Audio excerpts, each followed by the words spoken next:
Alrighty everyone, welcome back. It is now October 28th of 2025, and ever since the Charlie Kirk assassination and the most recent No Kings protest that took place on October 18th, we have seen a major uptick in the number of celebrities, those in the media, and those even on social media saying downright offensive things, not just about Charlie Kirk and his supporters, but also about President Trump and his supporters as well. This is Mike Zero. Subscribe if you're new and like this video to see future updates. You can also follow me at Mike01. I thank you also very much for the great and kind support.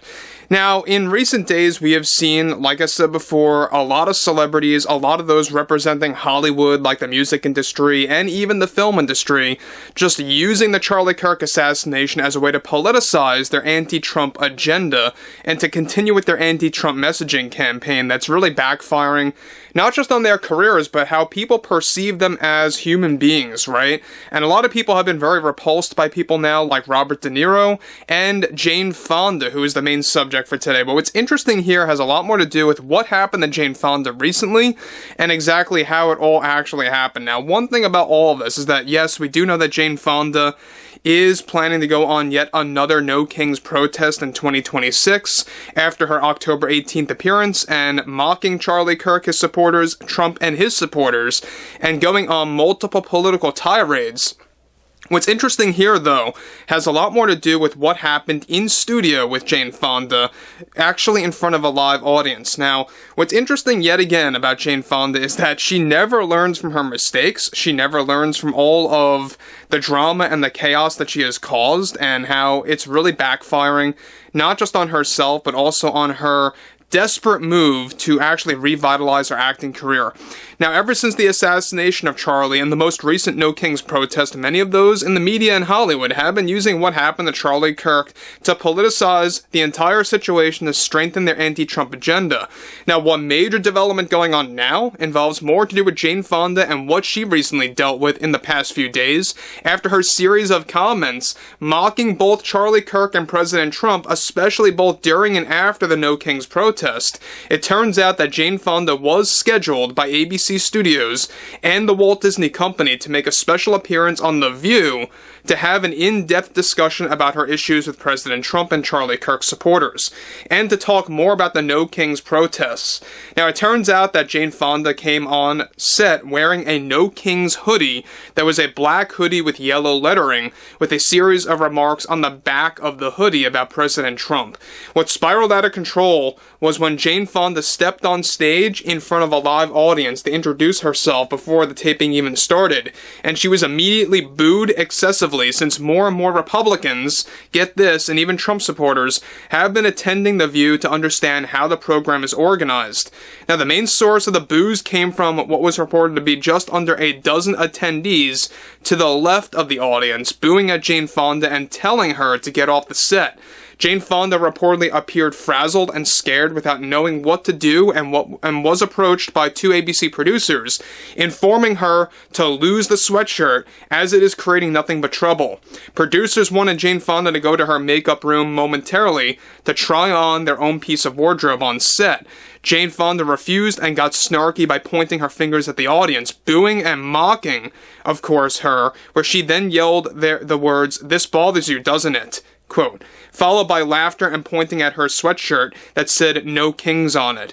After Jane Fonda's comments, ABC executives were reportedly furious over this behavior, over what she did on The View. Now, those like Joy, Whoopi, and Sunny were already seated at the table on set where Jane Fonda was rehearsing her walkout appearance before the official taping. The audience that booed her this time around also offended over her offended over her past comments about not just Charlie Kirk and his supporters, but also even Erica Kirk along with President Trump. Now, guys, let me just stop right there for 1 second. Now, this is all on Disney, this is all on ABC, this could have all been prevented. If you come on set wearing a No Kings protest sweatshirt / hoodie, you should have seen this coming, alright? So I'm putting this all on Disney, I'm putting this all on ABC. They really should have known better. And we've been talking about this for a while. There has been an uptick in the number of hecklers and those booing at a lot of these actors, a lot of these guests that come on The View, or even the hosts of The View themselves, saying downright terrible things. And And at the end of the day, it's all Bob Iger's fault. It's all the ABC executives' fault, because they are actually entertaining these ideas to allow these people to come on their show. Now, we know one thing, and we talked about this in the past couple of days, like 2 or 3 days ago, that those out there like Sunny Hostin and Joy Behar, they have been suspended from a series of episodes for November's tapings, due to actually swearing at the live audience, and there's more updates to that. We'll talk about that as well later, so stay tuned on that. However, it turns out that ABC's measures to increase security and a new series of rules on who can attend are not slowing down the uptick in audience members heckling the guests, followed by all of, of course, the Jane Fonda drama, and how this actually created and a downward spiral for ABC. Now, that's another thing, is that we know that ABC and their ratings have been very much rocky, very up and down, very erratic, and they don't really quite know what to do anymore.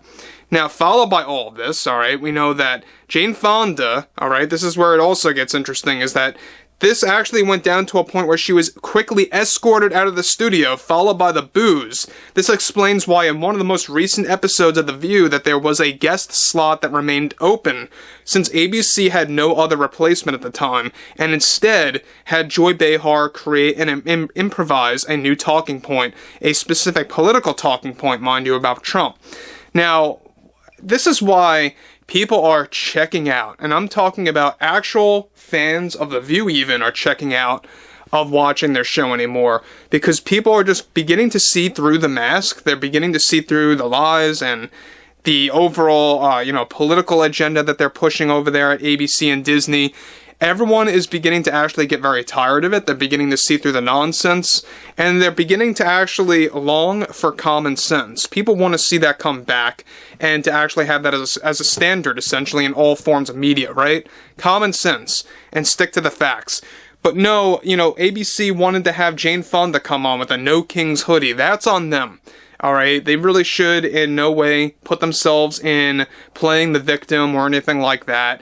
Now, we all know that this is all Bob Iger's doing. We know that Bob Iger is a very big fan of Jane Fonda.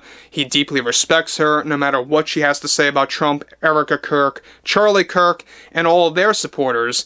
And Bob Iger had the goal to put her on with a No Kings protest hoodie, and allowing that to actually happen, allowing ABC Studios to actually entertain that idea. That really should, in and of itself, allow Bob Iger to just get fired by the board of directors and to come up with the actual decision to get rid of him early on. Though that would be very complex, because, the whole contract with Bob Iger is complex. He is planning to step down next year, so be aware of that. And again, like I said before, Jane Fonda, Robert De Niro, celebrities like them, they will never stop. They will never stop with their political agenda, with their overall rhetoric, their anti-Trump rhetoric that is just so toxic and over-dramatic, especially when they're in front of live audience of people and really just trying to rile them up, essentially, is what's going on, I think. But when you're looking at Jane Fonda, when you're looking at Robert De Niro and all others out there like Stephen King and Mark Hamill and Mark Ruffalo, it really just begins to drive away the audience. But I would like to hear what you all have to say about this below in the comments. And if you guys did enjoy the content for today, make sure to drop a thumbs up on this video to support the channel, and I will catch you guys later.